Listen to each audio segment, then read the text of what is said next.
Greetings, everyone, and welcome back to Mech Engineer. It has been a morning for me. My cat appears to be sick, so Aavak is running on very little sleep because his cat tends to sleep on him, and so having a sneezy cat in your face while you're trying to sleep and not get sneezed on is actually a little bit more tricky than one would imagine. Nevertheless, here we are, start of a new day, and actually the start of the end of the last day for our mechs here. Now, in the preceding times, since the last episode, I've had the chance to look back through a couple of the comments. In fact, I've been doing my best to answer comments on even the older videos in this series as they come in, and I have started to receive quite a few concerning comments about this maybe not being a good place for us to go just yet. There's quite a few people have voiced their concern that we may be about to bite off way more than we can chew at our current level of development. Specifically that we're still fielding mostly mining mechs with the original reactors and everything that is tied to that, so the amount of weapons that we're fielding on each mech, so on and so forth, I should imagine. So we're maybe going to have to adjust our estimations here. But before we get down to passing the day, I'm going to address one of the comments. I've got a couple to address, and we'll do that throughout the episode, but one in particular regarding the strategic part of the gameplay. Alchemical Acorn, what a fantastic name, by the way, truly a pleasure to say, pointed out that the left 4 on the world map must be a nest. The 2, so this one, the 2 in its top right corner must see 2 nests in its bottom 3 tiles, so these 3 tiles. And 1 nest must be outside the range of the other 2. Now they're referring to this 2. It took me a little time to narrow it down, but it makes a lot of sense. This one took me a hot minute to properly process, but you are absolutely correct. This 2 can only see 2 nests, and it already sees 1, which means in all of these tiles, it can only see 1 more nest. This 2 over here has to see 2 tiles across here, no matter what configuration, because this 3, basically all of this is guarded with this 1 tile. The only viable place for this 2 to see a nest is 2 of them in these 3 tiles. There is no configuration of these tiles that doesn't put at least 1 in these 2 tiles, which means that this one has to see a nest down here. There's no way that the other nest that it sees isn't in these 2 tiles, which leaves only 1 other place that a nest can be, because 2 nests can't occur here in vision of this to satisfy this one's 2 nests, because that would mean this one is seeing 3 nests in total. So you're quite correct. This has to be a nest right here. Well spotted, very well spotted. Even with your direction, I'm a little bit sheepishly going to have to admit that even with instruction, it took me a few seconds to properly understand why that was the case. But you are absolutely bang on the money there, Alchemical Acorn. Thank you very much. We've got a good crew in the ops room, thank heavens, because the AI apparently is having a pretty slow day. It slept badly, don't you know? Its cybercat is sick. Right, now with that all said and done, it is time for us to decide on what we're going to do, and we can't actually move around, and we can't send out any more mechs, so it is time to pass the day. We can't move because there's nowhere really that we want to move to, though. Now that I'm having second thoughts about going down here, maybe moving down at all is not the best idea, but we've still got these, and you know what, by the time that we've gotten all the way down here to the point where I'm in a position, actually, if I could get there, I could hit all of them in sequence, but if we can get down here, if no nests are blocking our way, then that actually might be a good route to go. But if there is a nest there, that's going to scupper our plans rather sharpish-like. So we best hope that isn't the case. Nevertheless, let's go ahead and pass the day. I have made you wait over long. Let's see how things are going while I have a big old slurp of tea. Tea, nectar of the gods. Right, okay, so we were down a little bit on Metallite the last turn. It's actually been quite a while since we've seen any of our base materials going down, outside of components, you understand. Consumer goods at 95%, food supply at 100%. Now, this is an interesting one, because I hope I'm going to say your name correctly here. Aliki Moko pointed out that food and consumer goods are inexorably linked. And that is very true. They actually pointed out that if you hover over consumer goods, it says it increases the overall efficiency and the production of food. As such, the two are going to fluctuate as they find their settling point. Basically, each turn, I'm building a stockpile of one or the other as the other one is in a shortfall, and then the following turn, I have that stockpile to bolster the production of one or the other. And they're just going to kind of oscillate until they find their set point, I guess. We can probably focus our efforts elsewhere for the time being whilst we work on improving other parts of the city and they find where they're going to sit. And I think that is actually a pretty good suggestion there. Tomorrow, based on the calendar, we're going to get a motor, a high-powered laser, and we're going to unlock drones. Now, I'm very, very excited about drones. But let's have a look at what we're going to upgrade. If we're not worrying too much about food supply or consumer goods for now, because they're just going to constantly be flip-flopping, then there are a few places that we can invest. Of course, the elephant in the room, we could start drilling down to try and upgrade the upper factory. And increasingly, I'm starting to feel that there's no other reason for us to avoid that. This one turn we're going to spend on the armor to just get that up to maximum so we can start pumping out some significant amounts of armor plates. But I think after that, unless there is a pressing concern, we are going to fully upgrade the water supply system. That's going to help food supply. It's going to help wounded humans as well, and of course pull energy up. Then we will get the final upgrade for the residential area, which will again help consumer goods. So this is all going to help consumer goods ultimately. And then finally, at long last, we will finish the upper factory. The other places that would not be terrible to upgrade is getting this upgraded, the communication center, so that we can give orders more frequently, or increasing the artillery station. From what I understand, every turn you generate more artillery shells and you can just keep stockpiling. I don't know if there is a limit, but someone did point out that there might be. So we're going to have to keep a close eye on that, see if we stop accruing them. But upgrades to this increase the amount of artillery shells that we get. But for now, the main thing for us to do, upgrade the armor production in the eastern factory of standard parts. Now, from this point on, I think we're going to go for the upper factory.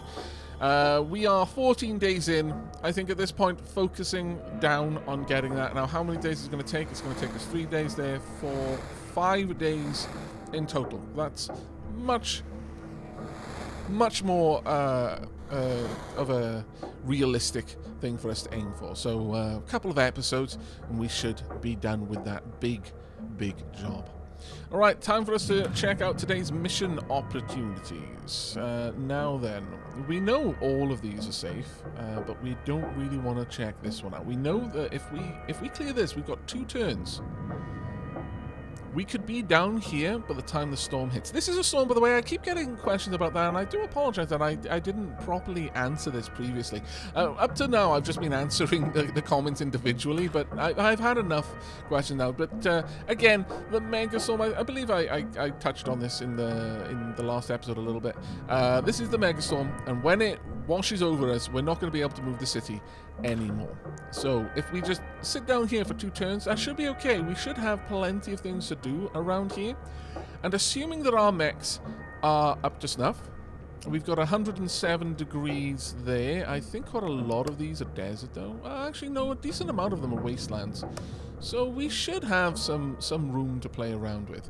Now, on that note, the very observant amongst you will notice that I have gone ahead and I've painted Mr. Pink and Mr. Brown. It's a very understated paint job on them right now, and I am open to other ideas and further painting them, but for now I think that's going to be good enough. We will be up against the Flagellum and the Operarius, but to give you a better look at Mr. Pink and Mr. Brown, let's drag them down. Here we go. Mr. Brown in all their glory. We've just gone for the basic minor mech green, the red stripe that I'm putting on all of the mechs, and then we've painted the left arm brown, and Mr. Pink has got their right arm painted pink. And in my mind, I was tempted to paint both of their arms, but I like the idea of them operating as a pair. So they've kind of got their arms painted in such a way that they form a symmetry with each other, and when they first deploy to battle, they might strike some sort of Ginzu-esque pose hose or something like that. And now you've got the Ginzu theme in your head. You're welcome. Nevertheless, we will... Well, actually, let's just double check using Mr. Brown and Mr. Pink. What temperatures can you handle? Okay, that's actually completely fine. But if we look here, we have got wind effects and fire effects. So we're going to want to brace against that. I'm not liking constantly changing these mechs around. That part I am really not liking. But let's go ahead. We will drop down the reload a little bit. I am going to lower the ablative coating a little bit. There we go, that'll do. It'll cost me 8 engineers, that's fine. I'm probably going to do this for all of them, except for the Firestorm. The jury is still out on the name for the Firestorm. I think, by and large, people are in favor of having the Firestorm have a name that does recognize both the slowing and the fire, and there's a little bit of back and forth on whether we should literally address the slow, like slow cooker or slow burn, or kind of go more whimsy towards frost and fire. One suggestion in particular definitely ticked the whimsy box for me, and that is frost fire. I quite like that one, but we'll just deploy this one for now. Now, Ms. Rafa365 mentioned that, to their knowledge, evasion is only ever considered for melee attacks, which is probably why we have not seen the dig rig evade many situations. I honestly think that most operations, even when the dig rig is being swarmed, the dig rig is just sweeping their drill back and forth and just obliterating the swarm as it's getting close, whilst also shotgunning them with its main weapon. So there is a good chance that we're just not going to see very many evasions, but it's going to be very important when we've actually got them. And then Gizmo, amongst others, wrote that a wonderfully detailed comment suggesting that we bring the dig rig back to its kinetic weapons, as energy weapons perform poorly against the swarms of operari, which will be the main threat that the dig rig faces, and it's the only one that micro we apologize won't be able to realistically account for. There will always be operari, as far as I'm aware. They're a basic enemy type. The other variants will either not be present or they spawn in far smaller numbers. So giving it a weapon that, yes, is going to be better against Ares, and that's a panic response. And panic doesn't solve problems. Panic makes problems. I completely agree. And to be fair, I am also aware that we've had a couple of comments so far saying that the episodes draw rather long, and I appreciate the irony of me waffling on about this and making the episode draw on a little bit more.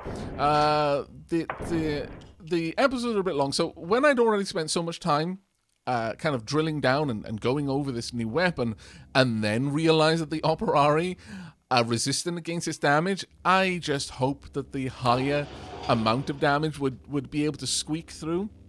But it was worth the test, I think. But ultimately, I was already on the side of switching back because, yeah, again, the dig rig, its main enemy is the operari. It operates ahead of the rest of the group and will typically be fighting that enemy in particular. So let's go ahead and pop this down. Now, your maximum outside temp isn't actually high enough for me. I would really prefer this to be somewhere in the 200s for going to somewhere in the 100. I know that's more than we need, but I'd rather have more than we need than have less.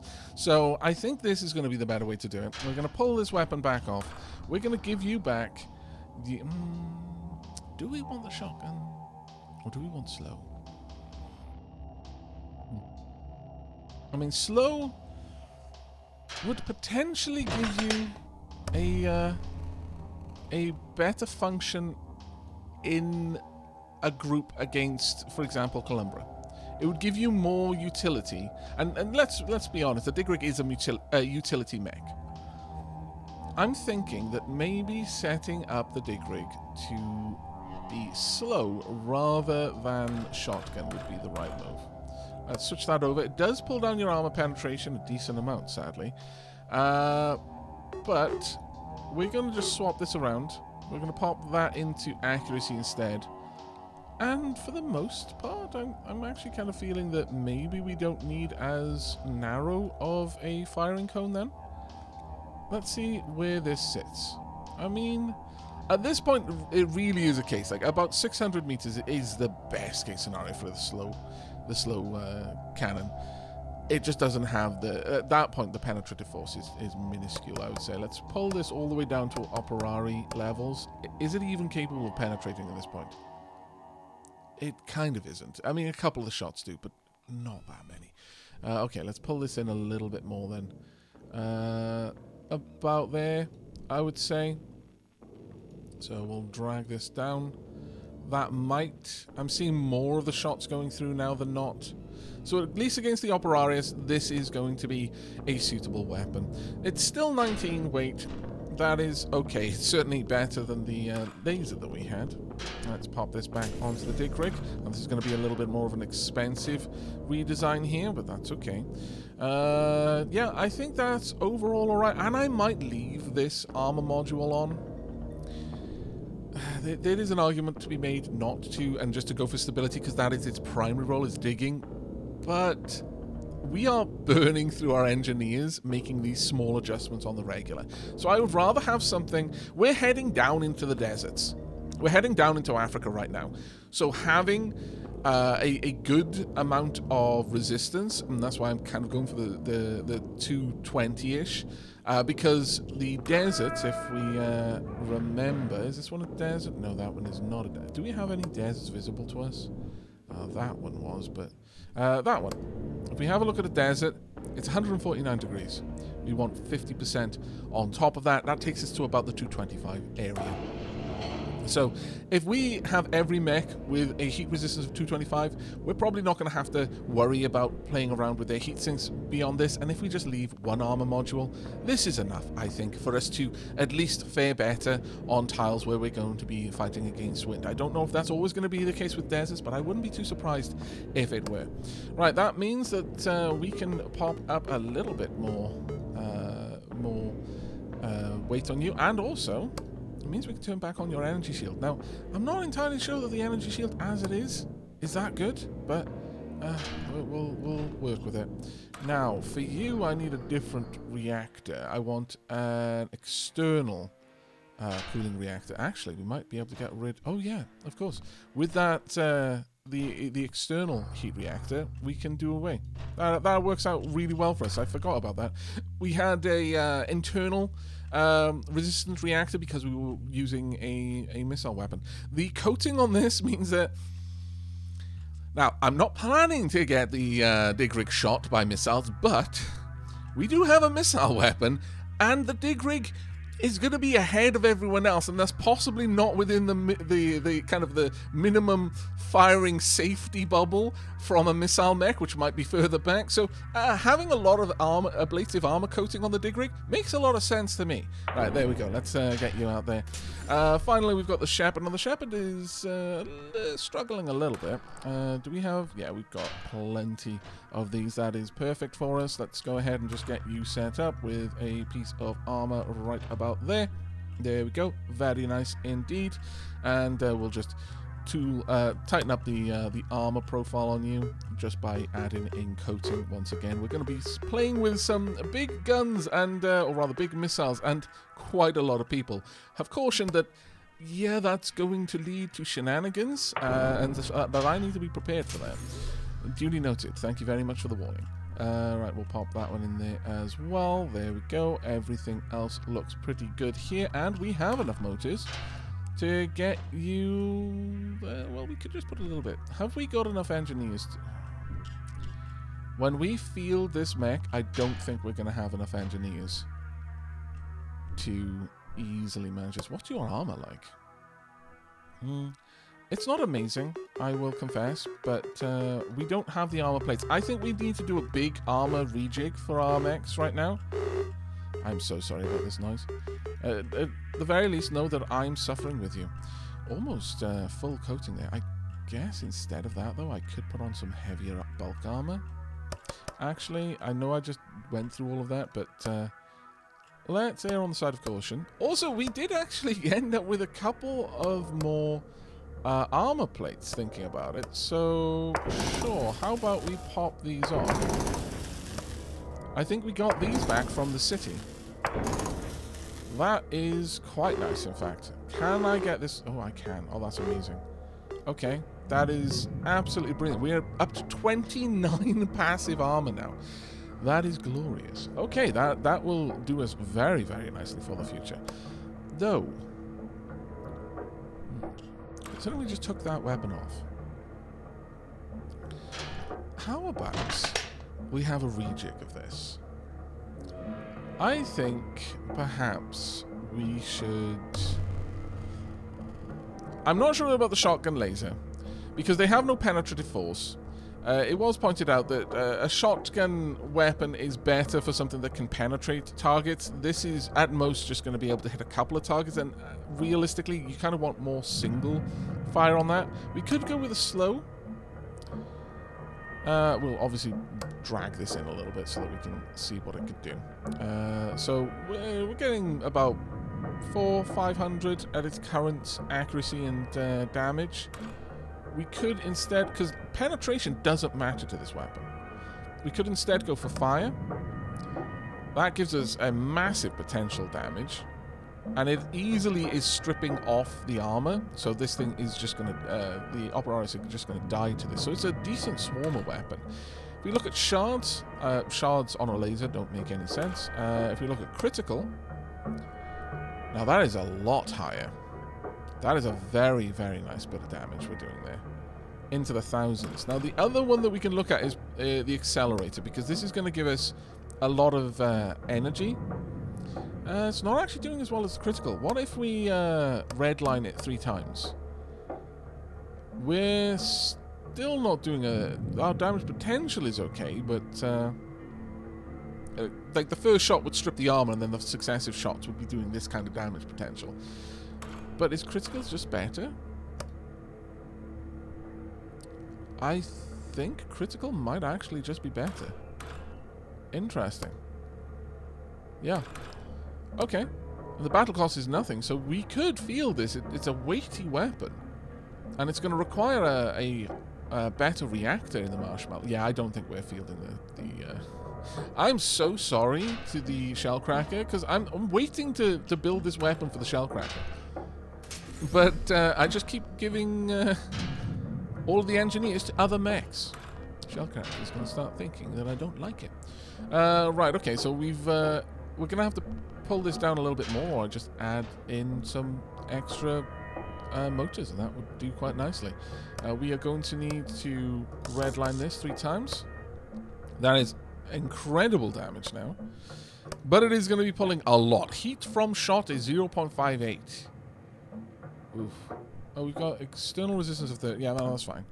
We're going to need 2 separate heat sinks on this to get to the correct amount. But at this point, we don't need these at all. I do apologize. Yeah, we don't need those at all. Instead, we could put evasion on there. That is an option. I could put an extra heat sink if I really wanted. We could maybe just keep this ready for a drone as well. But evasion would be quite nice. Alternatively, we could give it a lot of impact resistance. But then we've got problems there with the energy. So we're going to need to add in capacitors, I think, to get the energy up to where it needs to be. Oh, reduces reactor heat from shots. I've not really played with that, thinking about it. Maybe I should. Let's pop that in there. Let's pop 2 battery modules in. Doesn't quite get us to where we need to be. So we're probably going to need 3. Yeah, that gets us enough. That being said, I could take off the energy shield. And there is an argument to be made about that. Not every mech needs an energy shield, especially ones that kind of move with the group. The Digrig has a good reason to want an energy shield, because it operates away from the group a lot of the time. But if I take that off, I could get rid of that. Pop this in instead. And we should now see that the heat from shot is actually way lower. Take this off. Let me take that off again, sorry. Can I not? No, I can't grab that. That's kind of annoying. There we go. Let's pop that back. It's shaved off 0.1 of the heat. That's really not bad. If we were to remove these then and just replace them all with capacitors, see where that sits. 0.2 at this point. I imagine this is going to be able to run fairly cool, but we could push the heat tolerance just that little bit higher if we wanted to. Right, let me have a quick look at where this balances out. We're just going to drive the temperature up really high to about 70-ish%, and then bring it down to desert temperatures. It's dropping at desert temperatures, and it'll never get hotter than this unless we get hit by thermal rounds. Okay, this is more than capable. I mean, to be fair, our maximum outside temperature is way higher than it needs to be. But I'm very, very happy with this. We could, with a better reactor, even potentially field another laser on the marshmallow as a consequence of this. And if we really wanted to, we could increase its speed too. We've got a lot more weight to play with. And so, sure, let's just go all in. If we pulled this down just a tiny bit, we could even give the marshmallow a melee weapon. Not exactly what I would want on the marshmallow, but in exchange for just 2 tons worth of coating, that sounds really weird to say, we can equip that. Give it a little bit of extra versatility. We've only lost 6 layers of coating, so yeah, I think the marshmallow is in its final form for the time being. This is about as good as we need to make it. It is a very, very capable laser weapon now. Alright, marshmallow, well done. 88 engineers were required to make that change, though. Oof. Alright, we'll live with that one, I think. Okay, so, time at long last. You've waited long enough for us to get to our new mission. Alright, so, we are up against Operarius and Flagellum. Shouldn't be an issue for us. Let's get the pilots in there. Eventually, we're going to have to give Clone 1 a name. Now, Shepherd. Let's get Mini Murgle on the Shepherd. I mean, Mini Murgle is in a Mini Murgle is your best friend yourself. I need to know. Oh, Mini Murgle. Military fighter pilot, separatist veteran of the war on Deimos, senior security officer, operated a combat mech. I mean, that's probably why you've got such good combat stats. But the fact you've got the best relationship, you know what? That's good. I'm glad that you like yourself. You know what? We could all learn a little bit from you. There's no reason not to bring Phoenix Talia out because I don't think we've got another prospect. There's an Ares over there. Actually, no, I tell a lie. Maybe we could field 2 spears instead. There is a possibility for this. And now we've got Marshmallow. I mean, it's not like we're going to need to be digging here, so... Sure. Okay, I think we're going to launch two spears today. Mini Murgle will be the tip of the spear, my boy. Oh, yes. Who are we going to bring along? I think we're going to bring your A-team then, in terms of people you most get on with. And you can have the dig rig, and I think... Soundsphere, you're going to be in Mr. Brown. We are going to want either Encrypt or Isham. Sure, Isham, let's get you in the dig rig there. This should be a decent group for you. Okay, let's get this mission on the go. We'll clear out a couple of spaces while we can, I think. Should we start with this one? It'll give us a little bit more information. Sure, why not? Actually, is any of them particularly good? Oh man, that one is particularly good. Would it be worth it? I mean, we've got nothing here that would be able to handle that. Maybe we will we'll send the second lance out to that one instead. We do need to clear one group though. So the Marshmallow, yeah, we don't have any laser capable. The Marshmallow, Firestorm, and Mr. Pink are going to go to this one to deal with the Ares, I think, and we're just gonna grab this one so that we can move straight down. I think that's a decent share of their operations there, and still gives us an opportunity to move the city before we run out of time. Okay, time for us to get the group going. We are going to be up against the Ovums, of course. Mini Murgle can take that on. How many Brucus? 3 Brucus. That's not going to be too bad. We will have... honestly, the Mr. Brown can go for those. Though, thinking about the Ovum, the Ovums are the only ones that don't have any armor, I believe. Let me just double check that. Always worth double checking. Measure twice, cut once. If you can't remember, don't be ashamed of that. Just look it up. There we go. That will be fine then. And I'll give... you can work on...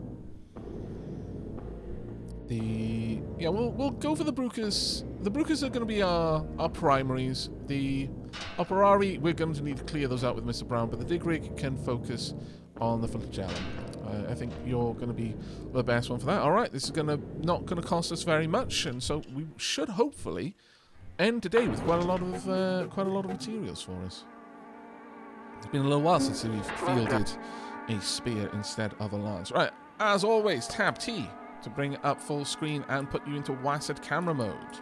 If you particularly want to, cycle the camera modes a little bit to find one that is pleasing on the eyes. We're going to go with this one for now. Got 2 Brukers, 2 nests, 3, 4, 5. Do you want to go for the Brukers first? I think it wouldn't be a bad idea. I really, really would like it if Mechs could get their orders a little bit faster. I do worry about that, you know. I significantly worry about that one. Let's continue working through. We're probably going to be dealing with their... hold on up. Focus fire on this, please. All of the firepower, all of the time. There we go. Now refocus. Okay, draw back, draw back. There we go. You've got good reactions. You're following orders well. I approve. That'll do. We have got Dig Rig with this group. So, Dig Rig, I'm going to give you a separate order. I want you to move down here and remove this obstacle for us, and then head back. Join the lance, and then we will join the spear. Sorry, and then we'll send everyone back out. There we go. If you can keep that up, well done. You managed to clear that very easily. Okay, the whole group can now move down. And I would like you to just basically go through this. Now, I'm feeling a little bit more confident about telling them to do this, specifically because I know that this nest is going to try and get away from us. The ovum is going to try and move. Maybe... Oh, good God. Dig Rig, need you on this right now. Need you to retarget, please. Kill okay, the shepherd is now being stolen. This is the problem. I've given them too many different orders. Everyone focus fire on the flagellum. Took unnecessary amounts of damage there. That is frustrating. Right, okay, everyone just get back down here where you can focus and cover each other. That's all we need is being able to cover each other. One nest gone. Get rid of that flagellum, please. Thank you. Clear out this group. There we go. Just needed to... oh God, we took a lot of damage on the mini Merkle there. Okay, no more playing around. That was a bit silly of me. Against the flagellum, I kind of assumed we'd be able to pop them faster, but we really can't. I'm going to need to bear that in mind. Let's get rid of you, please, and thank you. Just get rid of both of those. They work in tandem with the others, it feels like. They're just pulling us into it, but it really does feel like we've got so much more staying power against them than we used to. We were being pulled all over the place the last time. Right, there we go. Just remove it. Okay, that's all we needed. Now, 2 more nests over here. Sunspot, Tornado. Let's not play with those, shall we? Let's instead just reconvene over here, and then we will move out. Well done, everyone. Now we're going to go for those Brukers next, but we will be dealing with Operari spawns. Let's move over here and try and engage. Deal with the drops as quickly as you can. Thank you. Thank you very much indeed. There we go. All of the firepower, all of the time up close. We should be able to punch through. There we go. Just deal with the Operari. Move back a little bit. Get behind the Brukers. There we go. That's a better position. Try not to split your fire if you can. There we are. That'll do. Just get away from where the Operari will be spawning from. Right, there we go. We are good. Now, we just need to A, kill this, and not get pulled into any turrets. That's all we need right now. Don't focus on the turrets, focus on the flagellum. Thank you. Alright, well, we've got all of the resources secured. Now we just need to play it cool. Let's move up here. There we go. Okay, from this position, Shepard should actually be able to engage the oven, but we're probably going to need to shimmy on up a little bit. To the Shepard, and it looks like Mr. Brown are about to reload, but the Shepard's going to take a lot longer, actually. We're going to be listening to the spooling up sound for a little while. I'm sorry about that. It is unfortunate, but it looks like the artillery deployments don't deploy... Oh, God. Please pop that quickly. I'm not going to give you any orders because it'll cause you to stall your firing. But that was scary. Right, move up. Try and destroy that oven as quickly as you're able to, if possible. Scooch down. Keep it up. Okay, you did well there. And once you had a good firing solution, the Shepard's shots were popping all of the Operaris as they were coming through. So it was thinning what we had to deal with. Look at the bullets going around that tornado. It's very frustrating. That nest is going to be a pain. Honestly, though, I'm surprised it isn't already engaging, if I'm perfectly honest. Right. Okay, let's make our way down here and just engage. We don't actually need to take out the nest as long as we take this out. I was really hoping that you'd be able to focus on the Columbra here, but sadly it doesn't look like that's going to be the case. Well done. Again, it doesn't look like these deploy many, like the artillery shots deploy any flagellum, despite the current situation. Well done. Let us avoid all of the natural death that's coming our way. Just go down there, please, and do it quickly. There we go. Well done. Don't worry about the turrets. They are not actually a threat. And now we can just advance. I would love to be in this position because we'll have a great shot with the Shepard. That 120mm gun is amazing and just popping entire lines of Operaras. We'll just thin this out a little bit and then we're going to move up. There we go. I am quite frustrated with the amount of damage that the Shepard took, but it is what it is. Let's get into a clear firing line. We should be able to pop this nice and easily. I shouldn't have sent a group with no lasers at all, even though I was going to send the others to deal with Ares. Having no laser fire, only kinetics. Yeah, I'm really starting to see the strength. That it seemed to work okay in the beginning, but we're definitely struggling now. And I'm fairly certain Mini Merkel took a fair beating in that one, looking at their health there.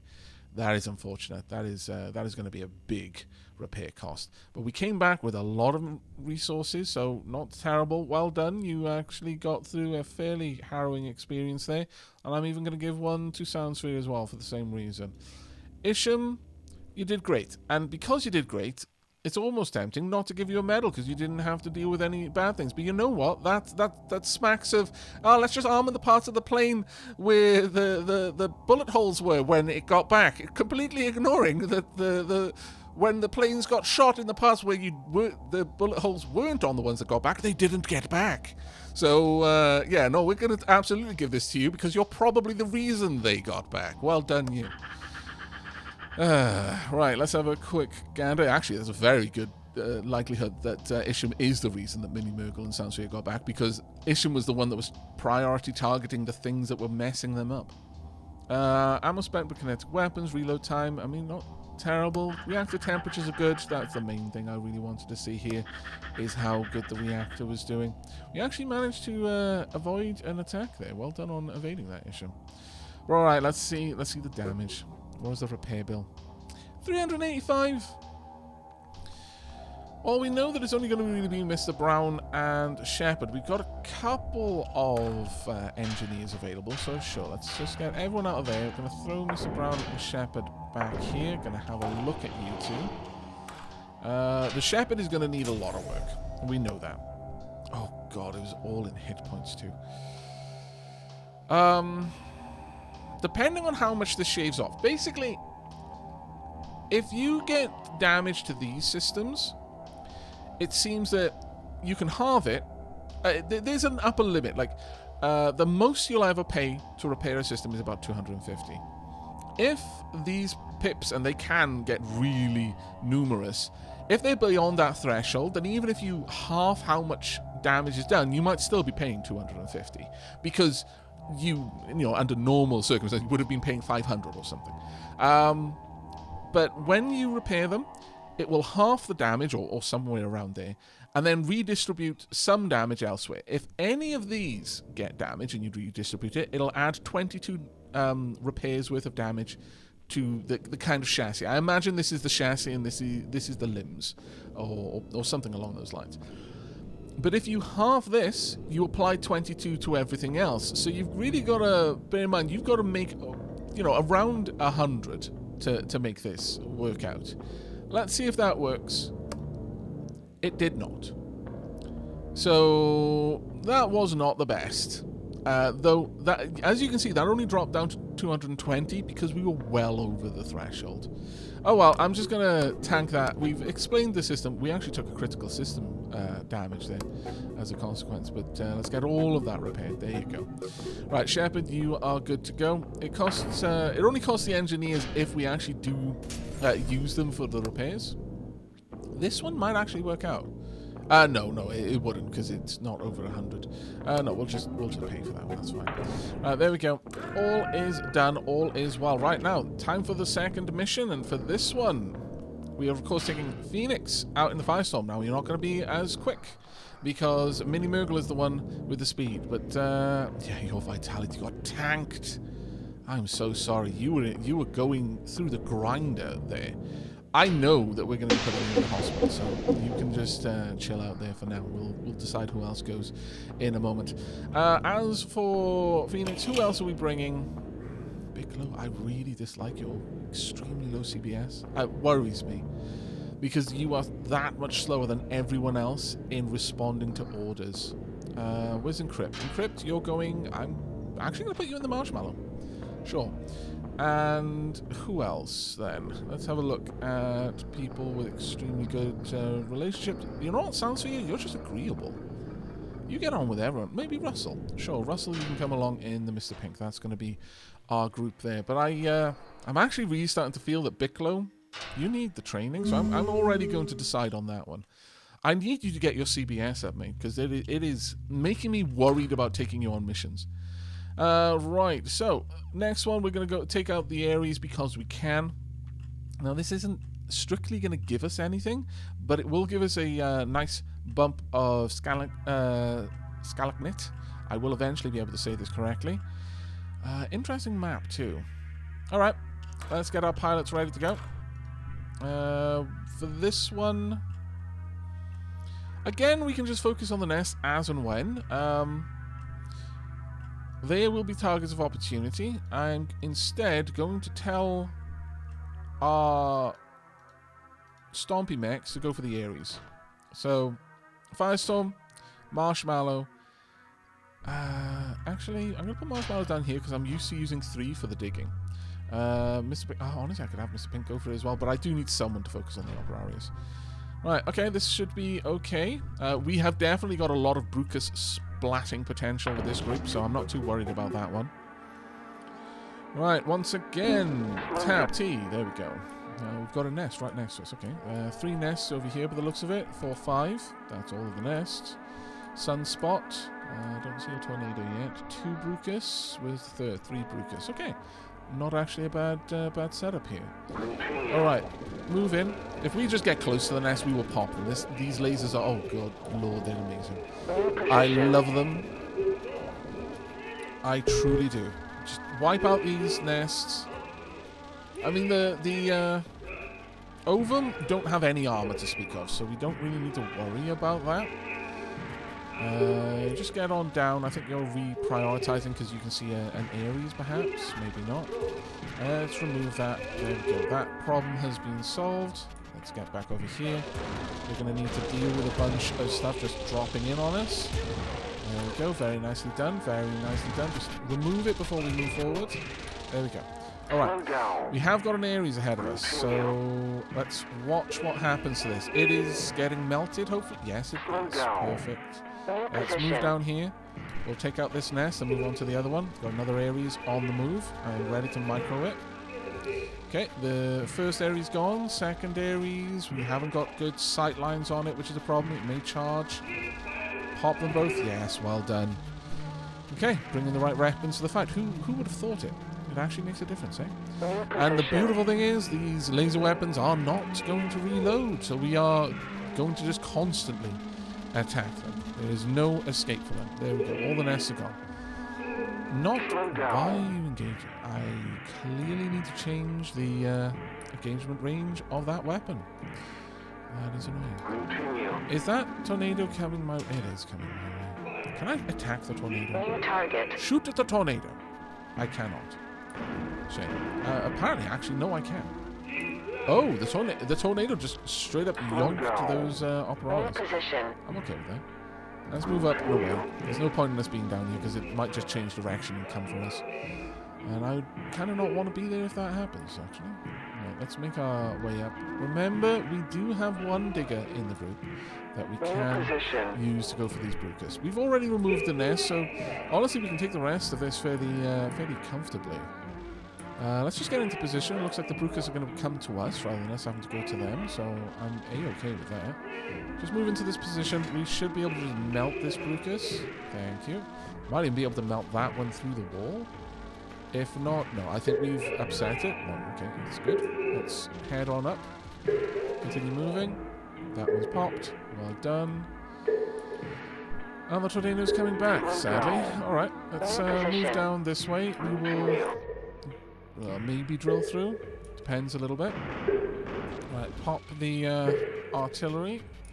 There we are. I think... No, we're not going to do it that way. We're going to go down and around. And then we'll swing back up and attack it from the front, rather than have to dig through. While the Marshmallow is capable of drilling, it isn't built for it. It's not like the dig rig, which with all its stability modifiers. And I would rather not have to play with that. I think we may be caught up by this, unfortunately. Keep blocking it. Oh, that was luck, not judgment, I'm not going to lie. I'm very happy that did not go south, but it could have. You're moving right over the top, and I've managed to slow you. Oh, which one has the slow? Oh, it might actually be the Firestorm has the slowing weapon. Never mind then. That's perfect. Well done. And now we can just go and take the point. That was a perfect mission. Once again, Phoenix proves themselves the better commander. Totally has nothing to do with the AI. The AI gives flawless orders. But Mini Murgle, despite their combat experience, just runs off. He's too aggressive, far too aggressive. Phoenix more focused on defense based on their past. They make sure that everyone gets back, not just alive, but the mechs don't even have a scratch. The Angeliers love Phoenix. But there we go. We've got all of these materials. That was a very good deployment. Very happy with that one. You know what? I'm going to give Phoenix a medal for that one. Brought everyone back and didn't even scratch the paint. Love it. Right. Let's get everyone down into the pilots. I'm going to check Phoenix's history again. So I am actually fairly certain that they do have a defensive focus. Years of experience. Oh no, actually siege operations. They were detective. They weren't actually focused on defense. In fact, they were focused on offense, but the sort of offense that doesn't involve getting into danger. I'm okay with that, sure. Right. Now then, let's have a look. Does anyone else need vitality? We've got a couple of people who are not great with it. I could bring this Encrypt out, because Encrypt goes on a lot of missions, so I think Encrypt coming out for that one would be a wise move overall. Right, okay, with that done, I need to just shimmy my checklist around a little bit. There we go. Perfect, sorry about that. I managed to scroll off the screen so I could read all of the comments that I wanted to address. Right, next up it is research and production. I don't believe there's anything we can research presently. And as for production, well, now we can actually start working on the armor plates. How much does that cost us? 60 engineers. Ouch. Okay, the poor Shellcracker may be waiting a little longer to get its redesign, I fancy. But I think it's fair to say we're not going to be building a new mining mech. I think that's quite fair to say. Wouldn't mind a new cabin. Not that one, though. I wouldn't mind this cabin because the weight is better. I think we get more out of this, and the safety is up a lot. I would like that. And we might not have even gotten Mini Merkel back in as good a shape as we did if they didn't have the cabin. I think we put the best safety cabin on the Mini Merkel. I could be wrong about that one, though. We're already building one of those, though. We're going to get it in a couple of days. More motors would be quite useful, especially if we're going to be getting the Shellcracker up and running anytime soon. And I could get 2 on this. Sure, I'm going to allow this area to be locked down. So it really means that we're not going to be able to build anything that requires 5 slots, or even, in fact, 4 slots for at least 4 days. For at least 3 days, rather. The Hangar B is not going to be suitable for that job until 4 days have passed, so kind of a problem, really, but oh well. Right, that takes care of production, so all that remains now is strategic movement. Let's go ahead and set this up. We are, of course, going to be just marching straight down. I am very happy to see that in the 4,000s right now. So we've got 7, 5, 3, 4. In fact, we're close to 8 on the Metalite. I think, as far as the resource management game goes, we're doing okay. We are now up to 10 artillery shells. Keep an eye on this, as this is the number that's been suggested is the maximum. And if this doesn't go up, then that might be something for us to look at come the future. But let's go ahead and... Ooh, do we have enough time right now? This episode has drawn on overlong. I am afraid I think we're actually going to have to pass just a single day. But we did get 2 missions out of it, so hopefully that will compensate. But we are going to be moving down in the next episode. And my plan as it stands, provided we don't run into a nest. If we run into a nest right in front of us, then things are going to have to change quite drastically. Because this will literally be the gate to Africa at that point. But... best case scenario, this is clear and the nest is over here. If not, problems. However, we are going to want to try and get down to Africa. Ideally, this tile right here, because from there I can hit all of these in sequence, and maybe by then we will be in a better place to tackle this. I don't really know what to expect with this, except that we can absolutely see that this looks quite intimidating. So I guess we'll find out what's there and why there's such concern that we are really not up to the challenge. But I think that's going to be it for today's episode. I really do hope you enjoyed, and I am sorry for the cut in the middle. Hopefully my editing finesse will make it not too terribly noticeable, but Tilly was really having a bad day yesterday. So this recording had to be stalled midway through when Lady She-Lab came in to let me know that Tilly was fully off her food, which was a little bit of a panic, but it does seem like she just had a cold or allergies. She is a miserable little sneeze ball right now, but she's getting better. In fact, I'll include a little picture for you that I snapped just before I sat down to finish off this video. But this was meant to go up yesterday. I hope you won't mind the slight delay, but you know how it goes. Family has to come first, and pets are family, and I will die on that hill. But that is going to be it from me. So from myself and all of our mechs and our pilots, and of course from Tilly, do take care, everyone.